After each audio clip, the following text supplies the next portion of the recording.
Investigators in Canada are on the trail of a killer. The key lies in the victim's cells. But has fire destroyed all the evidence? At a murder scene, a handful of cigarettes provides the only clue. Will forensic detectives be able to unlock their secret? This young man was imprisoned for a rape he swears he didn't commit. Can science prove he's innocent? When police are stumped, they may turn to detectives in lab coats to uncover clues hidden inside the human cell. One strand of DNA can finger a killer or set the innocent free. The new shape of crime detection is a double helix.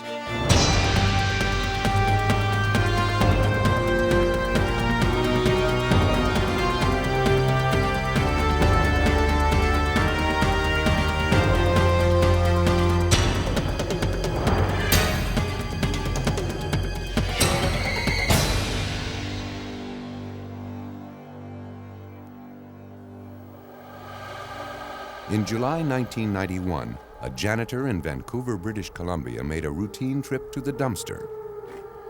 But what he found was far from routine. Inside lay a body burned so completely he wasn't sure it was human. He ran to call police.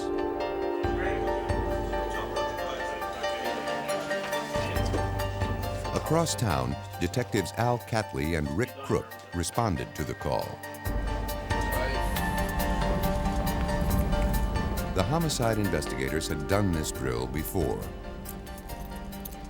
What may look like a human body sometimes turns out to be a practical joke, a discarded mannequin, or some other case of mistaken identity. They hoped that was all it was.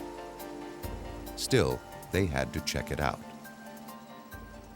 So when we walked over to take a look at inside the dumpster, there was just the outline of a human body. And in fact, it was so badly destroyed by the fire that it was questionable as to whether it was human, or we've had some instances of bear carcasses being destroyed after illegal hunting or something like that. And we didn't rule out that possibility. You can't. No. The thing is, though, The officers approached the dumpster carefully, making note of details that could become important later. The dumpster was cool to the touch when they arrived. The fire had been out for hours. A stain spread from the corner onto the pavement. Whoever set the blaze used more than enough flammable liquid to destroy the contents. A close inspection of the contents confirmed that this was no false alarm. There, amid the ashes of computer boxes, wooden flats, and scrap paper, lay a human body. After the detectives made their notes, the delicate removal of the fragile evidence began. It was gently placed in a body bag so as not to damage it any further. Then it went to the morgue, where a pathologist would examine the body for clues to its identity. Anything else that survived the blaze was also collected and sealed. not surprised at that. Surveying the scene, the detectives realized the murderer selected his site carefully. An industrial park closed for the weekend, surrounded by brush and trees. In fact, we did establish that people were driving by roughly the time that we think that the homicide occurred, or the burning occurred, and there wasn't anything. You could have quite easily have driven up here and probably out without really seeing what you would have thought was a fire. Homicides are often solved in the first 24 hours when investigators follow hot leads. But in this case, the fire had gone out. The trail had grown cold. If the murder happened just 5 years earlier, Crook and Catley would have relied solely on hunches and their talent for bulldogging a case until they had the answers. But by 1991, when this victim died, Crook and Catley knew they had an ally in the lab. A powerful new tool had been added to crime solving: DNA profiling. investigators no longer needed a shred of evidence to solve a case. They only needed a single cell. As personal as the whorls and lines of a fingerprint, but far more difficult to hide, DNA is the next wave in scientific sleuthing. Today, scientists can extract DNA on a sweat-stained hat left by a nervous killer, from saliva on the stamp of an extortionist's letter, or from dried blood or skin scraped from underneath a victim's fingernails.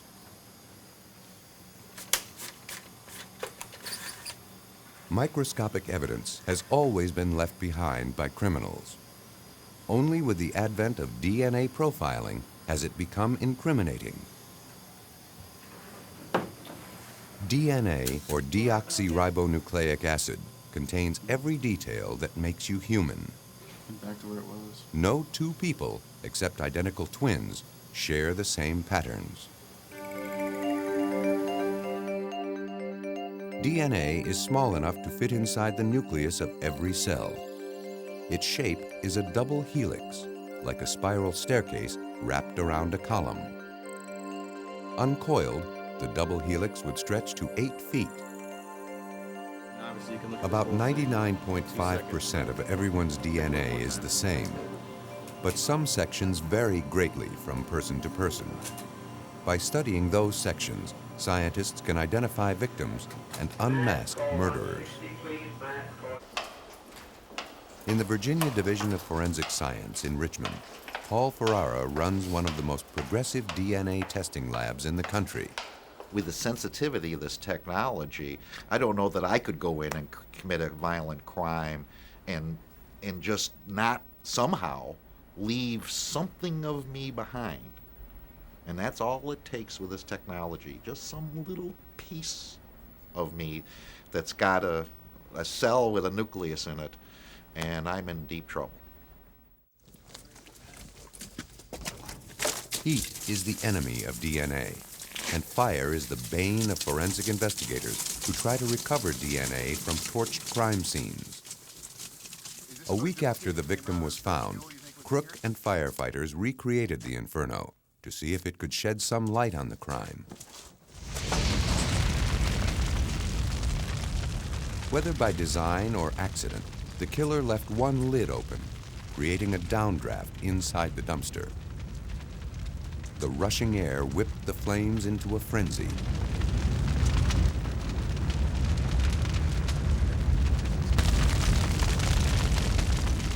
The surrounding trees hid what little smoke the fire produced. It burned at about 2,000 degrees for 30 to 40 minutes. By comparison, a crematorium burns between 1,000 to 1,400 degrees for about 3 hours. Police were lucky to have any remains at all. Now they had to figure out who was killed here. All the pathologist could tell them was that the victim was a white female. Traditional methods at a standstill, detectives focused on X-rays. They showed the victim was shot in the head, but they also revealed a feature detectives hoped would identify her. David Sweet, a forensic odontologist or dental investigator, worked on the case. Teeth are the hardest substance in the human body and the most difficult to destroy. When bodies can't be easily identified, odontologists look to the teeth to tell them about the victim. Their wear and condition can hold the story of a person's life, whether they were right or left-handed, drank water with fluoride as a child, or wore braces. By studying the victim's teeth, it was determined that she was in her early 20s. She had one extraordinary feature. But the other thing that we realized when we examined the teeth was there was an extra tooth right in the center of the upper jaw between the upper central incisors. And those showed up very well in the x-rays that were taken after the victim died. Crook ran a computer search that compared his findings with dental records of missing persons. None matched. Despite his best efforts, Crook was stymied. He still had a victim without a name and a murder without a suspect. Meanwhile, somewhere out there, a killer ran free, confident nothing could link him to his crime. What he didn't know was that a small piece of evidence could provide the missing link. That looks great. Oh, you cheated.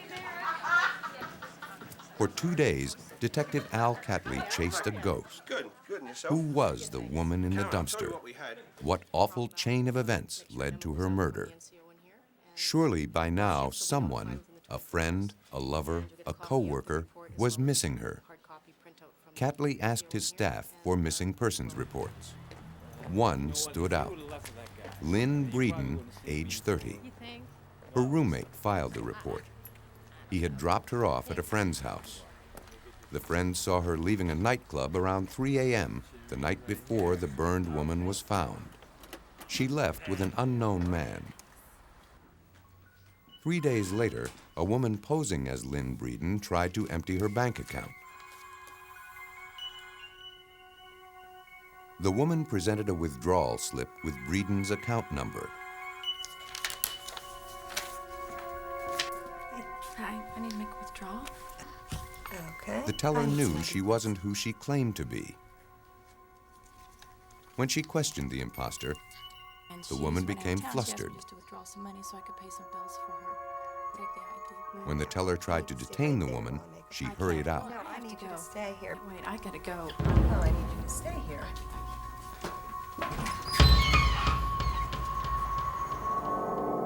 A security camera captured the failed transaction. Analysis of the film revealed a man waiting for the woman in the parking lot. Police made a photo of the woman from the tape and ran it in the newspaper. She was identified and called in for questioning. She told police a friend had offered her $500 to scam the bank. She knew nothing of the murder. The friend was Chris Cruz, an exotic dancer who used the stage name Tony Devons.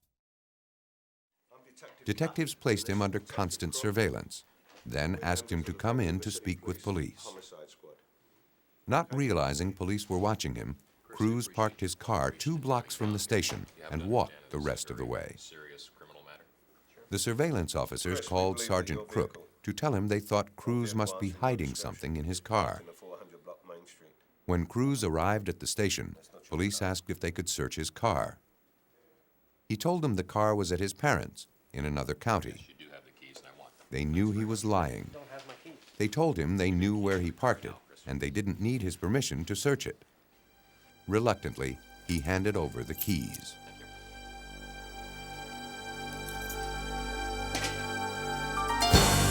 Forensic investigators took pictures of the car from every angle, carefully recording what they saw before touching it.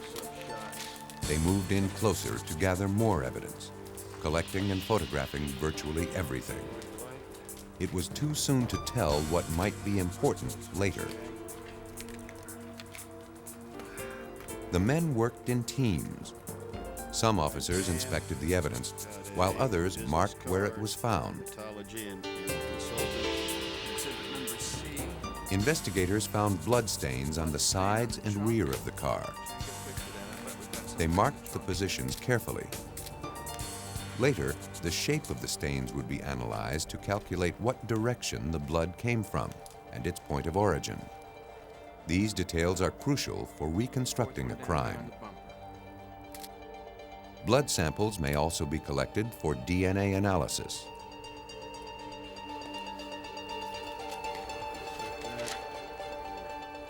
Police searched the car inside and out. They looked through personal items in the back seat, hoping to find any piece of evidence to tie the victim to the car. All right, it's 10:05. We're going into the trunk. Next, they opened the trunk. Oh, look at this right off the bat. Inside, they found a gas can and other objects covered with blood. Get a shot. One moment. Beneath some clothing, they found several key pieces of evidence: a bloody tire iron and a .22 caliber rifle. I'd say that's the The deal. detectives now were almost certain Cruz killed Lynn Breeden, but they had no way of connecting the suspect to the victim. Cruz denied knowing her. He told friends he bought her identification on the black market, and police couldn't prove the blood on the car was hers. They needed to compare the DNA from the blood on the car to DNA from the victim. But where could they find the victim's DNA? They turned to David Sweet for help. He suggested looking for it in her impacted wisdom teeth. No one had ever tried it before, but it was their last hope.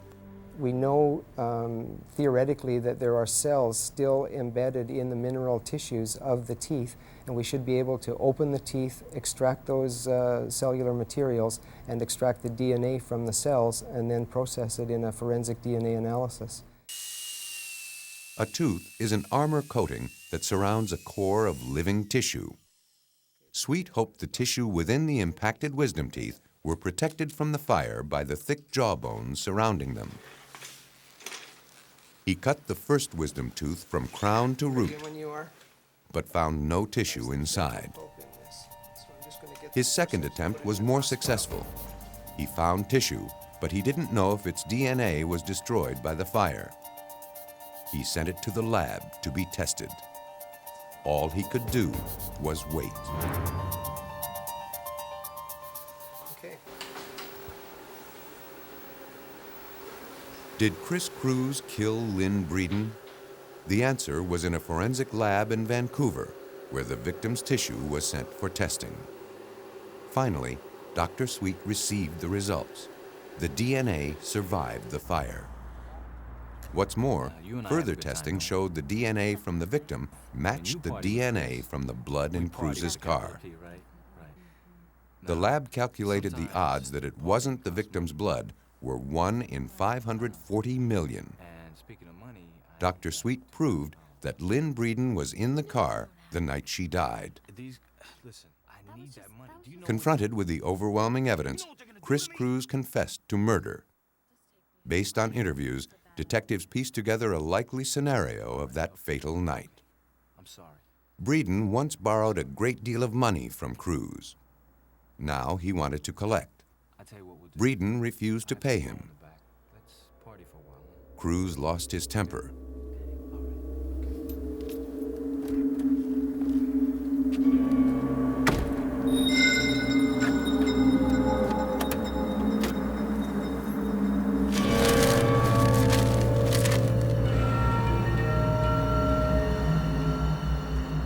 Growing impatient, she got out of his car.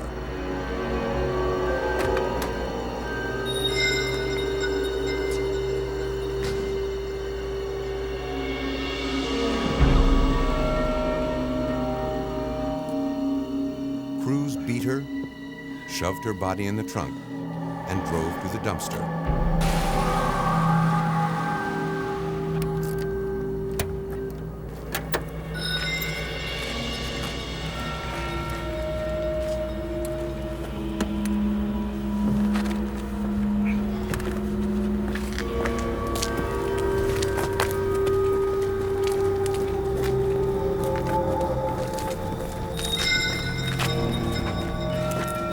After he arrived at the secluded spot, the victim began to regain consciousness.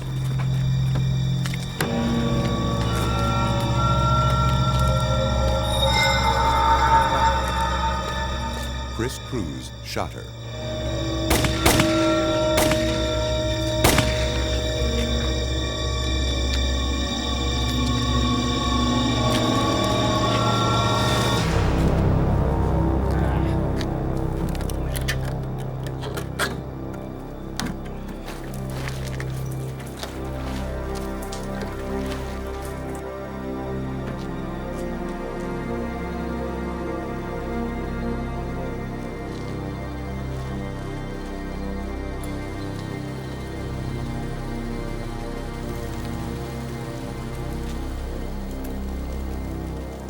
He thought the flames would erase all the evidence.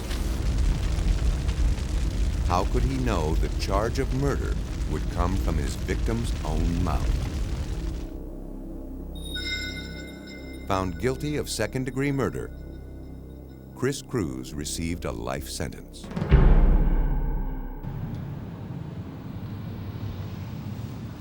In rural Clay County, Alabama, a drive along Route 31 leads to a town caught between memories and progress, where turn-of-the-century storefronts share billing with a new city hall, where folks still get their news word of mouth, and where bad news and good news travel at about the same speed. Summertime slow. It's a safe place where parents don't think twice about giving their teenagers free rein to explore the land. A place where violence is an unwelcome stranger.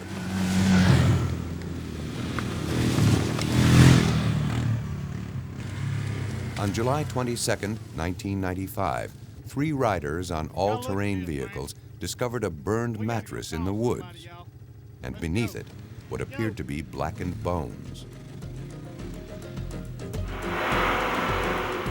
They contacted Sheriff Ralph Toland, who responded to the call. You think you've got a body? 3 miles. 3 miles east of 4977 intersection. Okay, we'll be on our way.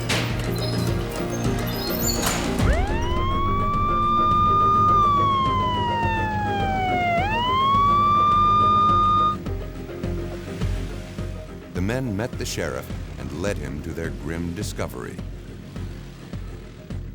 It looked like murder. Toland began to secure the crime scene, but knew he couldn't do it alone. He needed to be sure no evidence was jeopardized. I got down into the scene and I saw exactly what had happened. Saw the mattress charred and burned, nothing left but the springs over a ceiling. I just stopped everybody where they were at and told them to stop right there. Had them to go back out to the entrance from the road and asked them all just to secure it. I wanted forensic and the criminalist to come and help us collect all the evidence. The man he wanted was Angelo Dellamana.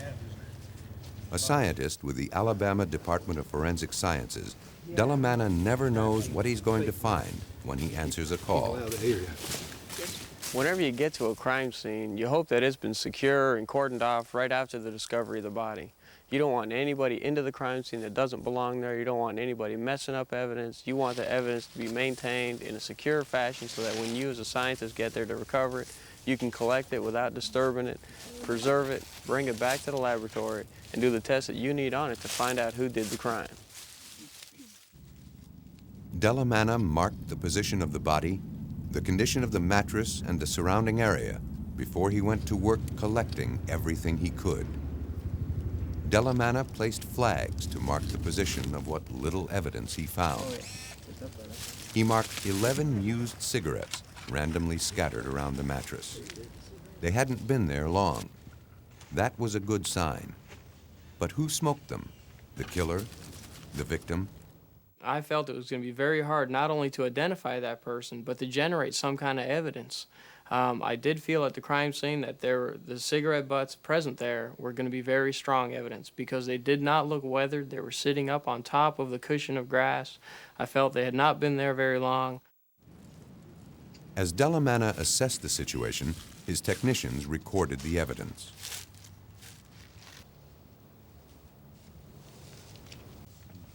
Since technicians don't want to leave part of themselves behind, they wear gloves. Dellamana's people had been trained so they don't unwittingly destroy the very clues that they're trying to save. If forensic scientists are careless in how they collect, store, or process evidence, they'll leave themselves vulnerable to attack in the courtroom. After the evidence was marked, photographed, and recorded, technicians carefully collected it. Bodies don't just turn up without someone missing them. Sheriff Toland already had a sinking suspicion about who the victim was. The week before, Jimmy Paris called him to report that his wife, Peggy Laughlin, was missing. Sheriff Toland decided it was time for his deputies to pay Paris a call. You can't think of anywhere else she might have gone? It was no secret around town that the couple had more than their share of knockdown, drag-out fights.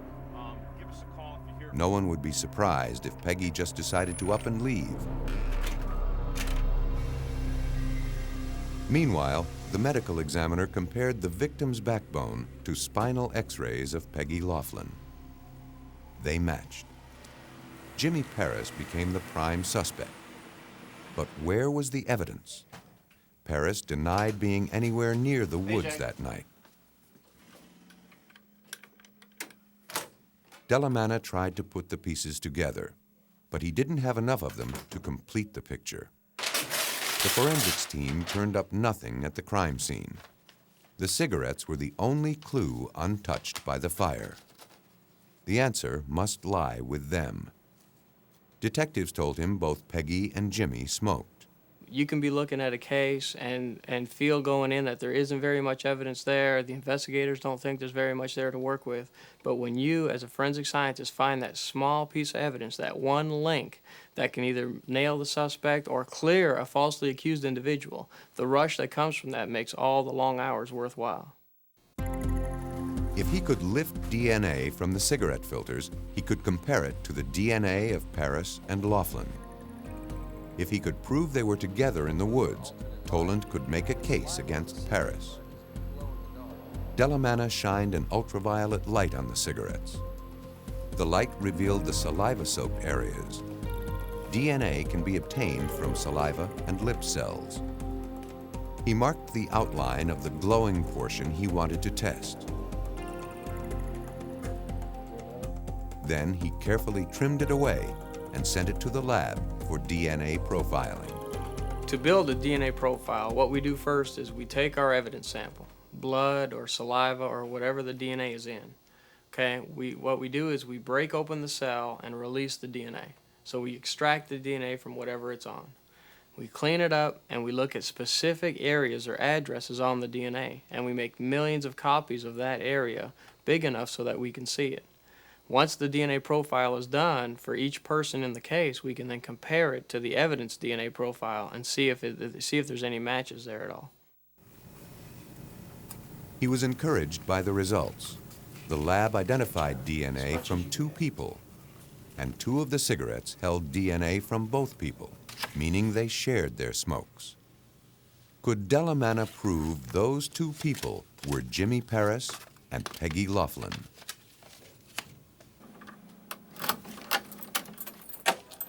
Testing Paris's DNA was simple. Cooperating with police, he gave a blood sample, which provided ample DNA to analyze.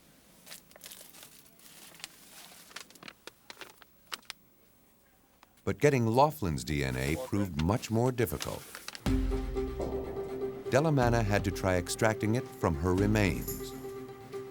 He felt the best place to look for the DNA was in the marrow of the femur, or thigh bone.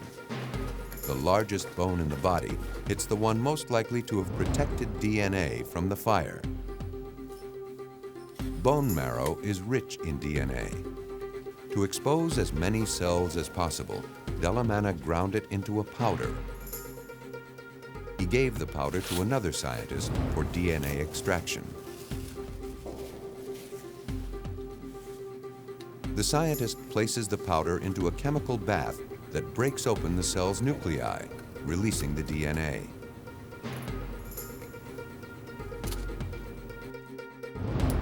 Once the DNA is in the solution, bone fragments, chemicals, and impurities must be removed. The liquid goes through a series of microscopic filters. A centrifuge spins away the refuse. The filters trap the clean DNA. Theoretically, scientists can obtain DNA from just one cell. But to create a profile, they generally need thousands, though that number is decreasing. Not long ago, tests required a sample the size of a dime. Today, they can extract usable DNA from a drop of blood the size of a pinhead. The DNA is isolated. Now it's time to measure it.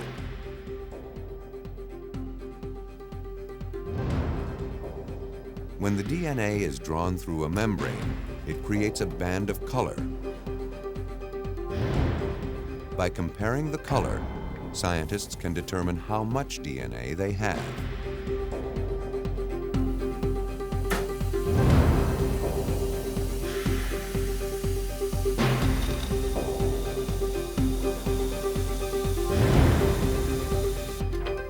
Delamanna examines the results, which appear as small dark bands on a piece of film.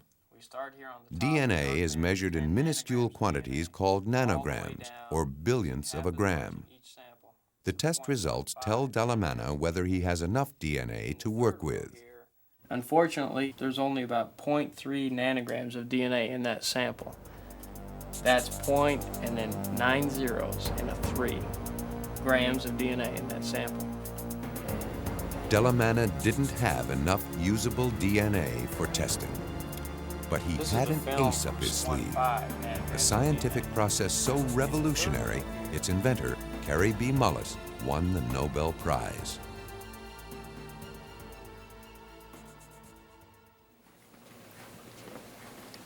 Up until 1993, scientists could test DNA only if they had large quantities.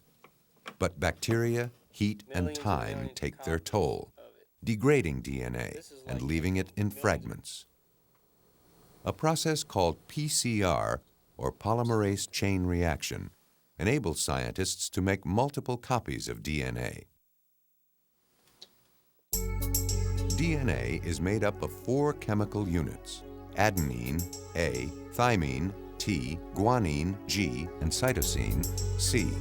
These units are strung together like beads. A joins only with T, and G joins only with C. PCR works by splitting apart the double-stranded DNA like a zipper. The thermocycler heats the DNA, separating the A from the T and the G from the C, essentially unzipping the helix down the center. More of these chemicals are added to the solution, and the 2 halves of the helix use them to make themselves whole. Repeat the process, and the 2 become 4, and so on, until millions of copies are created and the sample can be measured. When making a DNA profile, scientists don't need to compare the entire DNA molecule. They only look at several sites along the helix. If these sites are the same on both samples, the DNA most likely came from the same person. It's considered a match. Scientists used PCR to create enough DNA from the bone to do a profile. But the quantity and quality of the DNA was poor, so they could measure only 1 site. But in order to make a match, they needed to identify at least 2 sites. How could they find that second site? Delamanna knew that a child's DNA is a combination of both parents' DNA. To solve Peggy Laughlin's murder, Delamanna needed help from her brothers and sisters.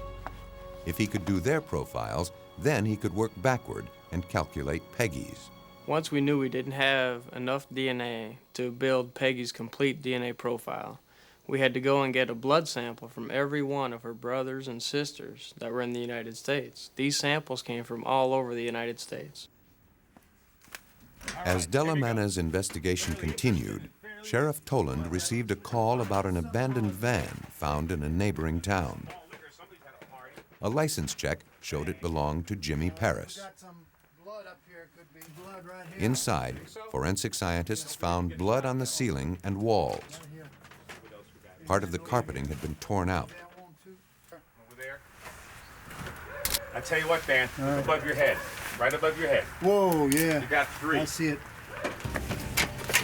Based on this evidence, they obtained a search warrant for Paris's home. Hey, Jimmy. Hi. Sorry to bother you, John. You let us in to help us just fine. Stand aside there, back off with them. Found you. Deputies searched the house for any clues that could link Paris to his wife's death. But they found nothing.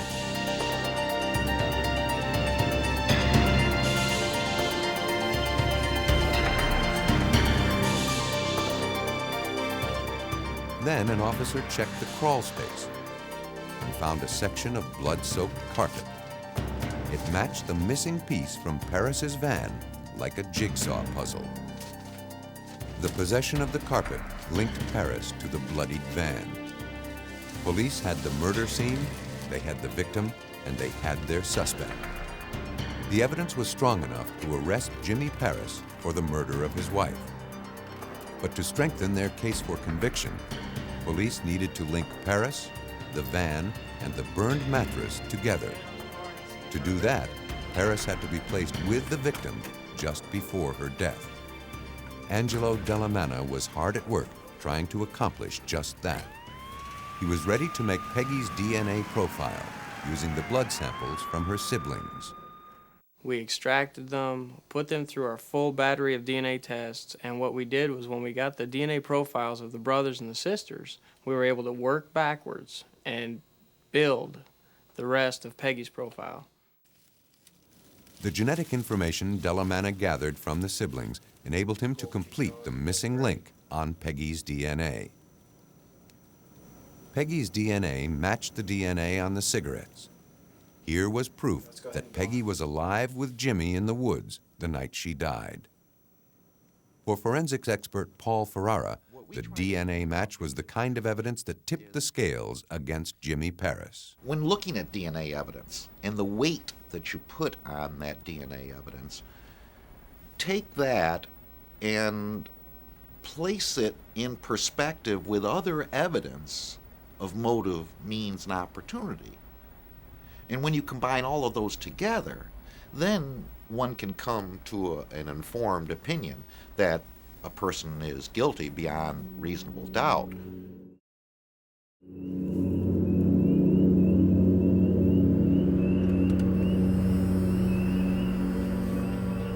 Paris had the motive, means, and opportunity to kill Peggy Laughlin. He was a jealous man, and he'd begun to suspect Peggy of infidelity. On that night, he invited her into the woods. He brought along a mattress, placing it on the ground and covering it with a blanket.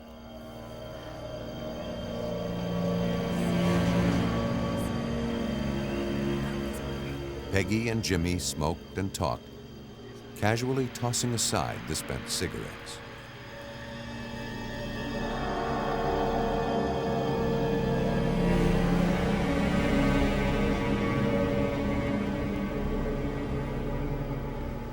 There, in the saliva and lip cells, lay the code of the murderer's identity, waiting to reveal its secret. Then, something happened that triggered a rage that drove Jimmy Paris to homicide. The baby is crying too. You just leave the baby. No, I'm gonna go with the baby. You hear me?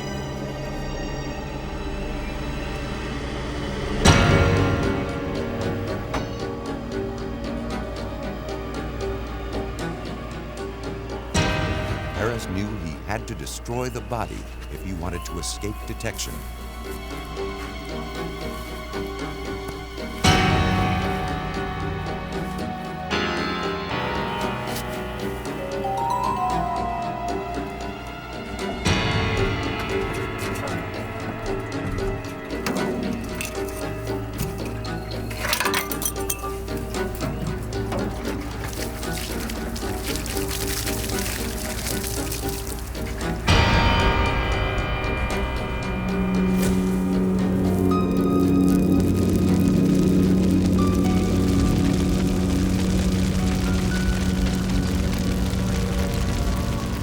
Probably thought that if police couldn't find a body, they couldn't link him to the crime.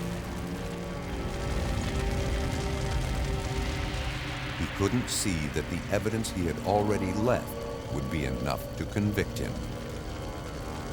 DNA analysis was crucial in the sense that it placed both the suspect and victim at the scene together.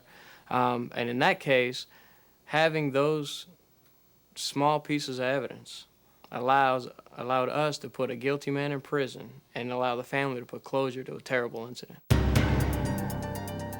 In Alabama and Vancouver, scientists struggled to find DNA evidence to link a killer to his victim.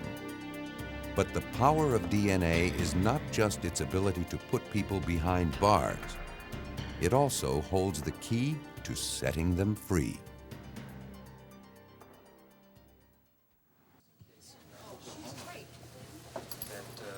Attorney Barry Scheck, part of O.J. Simpson's criminal defense team, doesn't believe everyone behind bars is guilty. Using DNA, he's making a strong case. Scheck heads the Innocence Project, a program at the Benjamin N. Cardozo School of Law in New York. The program is dedicated to exonerating the innocent through DNA profiling. Serological Institute.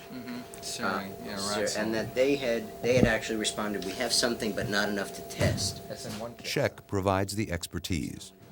The students do the legwork, sifting through hundreds of cases, looking for those with the most promise. Once cases are identified, the students investigate whether the evidence still exists. If it does, they see if it can be used for DNA testing.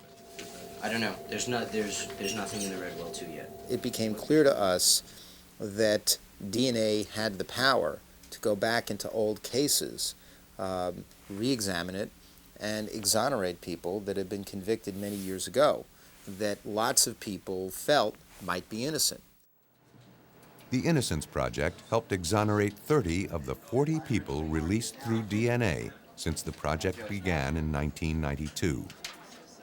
Today, startling FBI statistics show that 1/4 to 1/3 of all DNA testing at its lab clears a suspect. No one knows how many innocent people remain in prison across the United States, but the Innocence Project is doing its best to find them. Now we have all these cases of people who have been convicted, who can credibly come forward and say, look, I didn't commit this crime. There was serological evidence that was introduced against me. There was hair evidence that was introduced against me, for example. Please test items in my case. It'll prove me innocent. And that's happening in case after case after case. What were the circumstances of the identification? Louise Hochberg is the executive director of the Innocence Project. In 1993, a convict named Troy Webb appealed to her colleagues for help. He trusted DNA to prove he was innocent of rape. Troy Webb first wrote to us in 1993, and I understand from Troy that the way he got to us was through his cellmate, who apparently was also a client of the Innocence Project. Webb was arrested in 1988 after a rape victim picked him out of a photo lineup. Eyewitness identification has led to most convictions where defendants were later proved innocent through DNA profiling. Hochberg believed in Webb's innocence, but it would be 3 years before she and her students returned him to his family in Virginia Beach, Virginia. The principal criteria for us is, number one, can this person make a credible claim of innocence? And number two, the most important, is there biological evidence in the case that we can test, which combined with other factors will be determinative, will prove that this person did not commit the crime for which he or she was convicted. The Innocence Project had evidence in the case sent to Paul Ferrara's forensic lab in Richmond. There, scientists compared DNA from evidence left at the rape scene to DNA in a blood sample from Troy Webb. The level of the technology, even 10 years ago, was such that we couldn't eliminate Troy Webb, for example, as the possible contributor of the genetic material. But by the same token, we wouldn't have been able to eliminate a large percent of the population. Before they could start the testing process, the lab had to retrieve genetic material from evidence stored 7 years earlier. Once it was identified, they had to see if it contained viable DNA.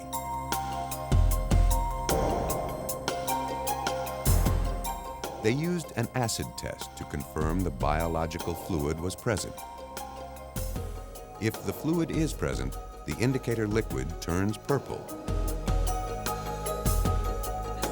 Another method is to use a light source, called an omnichrome, that makes fluids glow.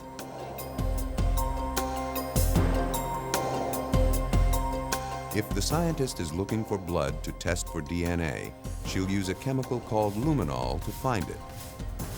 Luminol can detect the faintest trace of blood, making it especially helpful in instances where blood may have been washed away by rain or where a killer has tried to remove it. In Troy Webb's case, investigators swabbed the evidence from the victim's clothing. The sample would contain the perpetrator's DNA. They'll compare it with Troy's DNA. Comparing DNA is a matter of comparing the lengths of strands of genetic code at specific points on the double helix. Scientists place the DNA sections they want to compare into a gel. The DNA has a negative charge, so scientists can use a positive charge to pull it through the gel. The longer pieces travel more slowly than the shorter pieces, so two pieces of the same length would move the same distance. If the DNA from the evidence and the suspect move the same distance across the gel, scientists know they're the same length and they have a match. If the segments don't move the same distance, they couldn't belong to the same person. The segment lengths can be seen and measured under lights that make the DNA fluoresce. These are the printouts of the actual DNA profiles in the Troy Webb case. They fade with time, so scientists take photographs for a permanent record. Scientists needed to compare only one site on Troy Webb's DNA strand to the DNA from the evidence. If it didn't match, he couldn't have committed the crime. 4.2, 4.3, and the corresponding pattern. Besides comparing Webb's DNA to the evidence, it's also compared to the DNA of the victim and the rapist. The dot patterns make the differences between the DNA perfectly clear. None of the DNA matches the DNA from the evidence. This DNA type did not come from Troy Webb, and the true rapist in this case is actually still at large right now. On September 7th, 1996, the Innocence Project released the results. In Virginia, where new evidence may not be presented more than 21 days after sentencing, the only option was clemency. The governor reviewed the petition and granted the pardon. There is no greater good that a lawyer can do, in my judgment, than to look back at old cases, and if it can be demonstrated that an injustice was done, to right it. On October 16, 1996, Troy Webb emerged from prison a free man. The first thing he wanted to do was eat a 7-foot sub from Philadelphia Cold Cuts. He now works at the sub shop. He's made new friends and reestablished a bond with family. He lives with the same faith and hope that kept him going in prison, and he's grateful to the Innocence Project. They're like family, really, you know, because wasn't for them, I'd probably still be locked up, you know. But they helped me, you know, for free at that, you know. So, couldn't ask for too much more. All hope is not lost of catching the real rapist. Virginia has amassed the largest database of DNA in the country by collecting blood samples from every convicted felon. 20,000 a year. Tens of thousands of blood samples pour in every year, creating a backlog of more than 135,000 samples in cold storage. Still, of the nearly 10,000 DNA profiles in the databank, Virginia has already solved 18 crimes by matching DNA from the crime scene. If the DNA from the case can be matched with DNA in the databank, the rapist will be found. Our DNA databank here was one of the early ones created. I think we had one hit in 1993, none in 1994, and then 5 in 1995, then 12 in 1996 alone. And the database, even in 1996, only numbered less than 9,000 profiles out of those 130,000 samples we have. When we get to the point where we have the convicted felon profiles, all 130,000 of them, the number of these hits is going to skyrocket dramatically until the point at which they are commonplace. If you are innocent of a crime, DNA technology is your best friend, your best ally.